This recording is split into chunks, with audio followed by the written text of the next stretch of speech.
and welcome along to our latest video update on key areas of primary care finance. This month we are looking at salaried GP pensions. We shall be looking at who needs to complete a certificate and why, how to complete a certificate and submit this, and also what to do with any missing years. A Type 2 pension certificate needs to be completed by salaried GP. Now, they might also have other types of work, such as solo income or locum income, when pensioned using the locum A or B forms. The certificate is for practitioner earnings only and not for officer earnings, which is normally a hospital role. If you have multiple salaried roles during the year, all earnings must be entered onto one certificate. The purpose of completing these certificates are to declare actual pensionable earnings and to identify if contributions have been correctly paid by both the GP and the practice in which they work. It is really important to note that if you are a salaried GP, your pension record will not be updated until your pension certificates have been processed, even though you have had pension contributions deducted from your salary monthly. These certificates are the GP's responsibility and not the practice in which they work. First up, let's have a look at what information needs to be included on the certificate. The first page of the certificate normally asks for your personal details and details in which you are working. On the following pages, you will need to enter the annual pensionable pay from your salaried role. Please be mindful that this is a different figure from your taxable pay, and therefore the easiest way to check this is checking your pay slips, which will note your pensionable pay separately. This is not the information from a P60 or a P45. You will also need to enter the annual employee contributions paid. Now, this information can also be found on your pay slips, and usually on your March pay slip, you will see the total contributions for the year.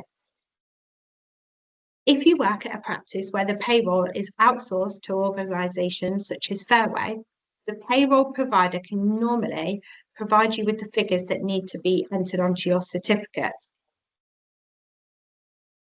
Now, be mindful, this is just for the practice in which you work, so they won't have information of any solo or locum income. You will also need to make sure you are using the correct tiers. Please be mindful that in the 22-23 year, the tiers changed on the 1st of October, and therefore you are required to apportion your earnings and contribution into two periods, and you will need to refer to annualisation to complete this certificate. You will also need to annualise your pensionable pay if you had any gaps in employment or you started or finished a role. All certificates and annualisation forms can be found on the NHS pension website. It is also worth checking your employee contribution statement, especially for any solo or locum deductions. If these don't look right, you will need to contact PCSE and query these. As the practice payroll doesn't directly link to the employee contribution statement, you will need to take the contribution from your payslip, not from the statement. If you are in any doubt when completing your certificate, please get in touch with the specialist medical accountant who will be able to assist you. Before submitting a certificate, it's worth checking your performance list record on PCSE online. If this is not showing the correct dates for your employment, your certificate will be rejected. So if anything needs amending, please do this before submission. You can log onto PCSE online and submit the figures directly. However, we often find it more helpful to download the certificate, complete the information, and upload to PCSE via their Contact Us page. If, when you've completed your certificate, there are any under or over payments on there, you will need to contact the practice to discuss if there are any payments owed by you to the practice or indeed back to yourself. Just to note, the next pension certificate due will be for the year ended 31st of March 24, and this will be due to be submitted to PCSE by the 28th of February 25. Now, let's have a look at what to do if you've got any missing years. When logging into PCSE Online, please check if there are any missing certificates. Now, this could be that PCSE haven't received a certificate or processed it from a previous year, or actually you've just missed a year and need to catch up. If you have submitted a certificate and it's not showing up as approved after a few months, you will need to contact PCSE with a query and chase this up. And if you have missed a certificate submission, you will just need to catch up with this one.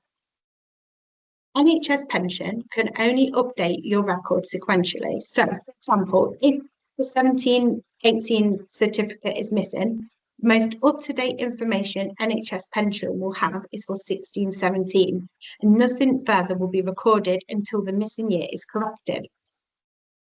To check your history, first check if all years are noted or as approved on PCSE Online.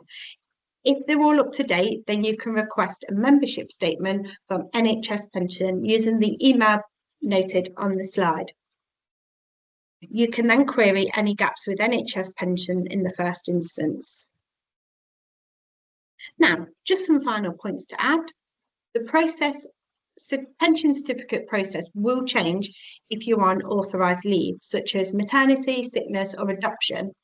You will need to complete an additional page on the certificate, and your earnings will be based on the deemed pay, not actual pay.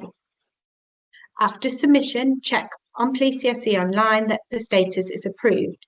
If you submit the certificate on time by the 28th of February, this should be ready to check in, say, June, July time. Again, if there are any under or over payments, please talk to a practice manager at the practice, and they will advise if any money is owed back to you or if you owe any money to the practice. There are some great resources on the PCSE website, including some helpful videos and frequently asked questions. If you're in any doubt or need some advice on completing your certificates, please talk to a specialist medical accountant.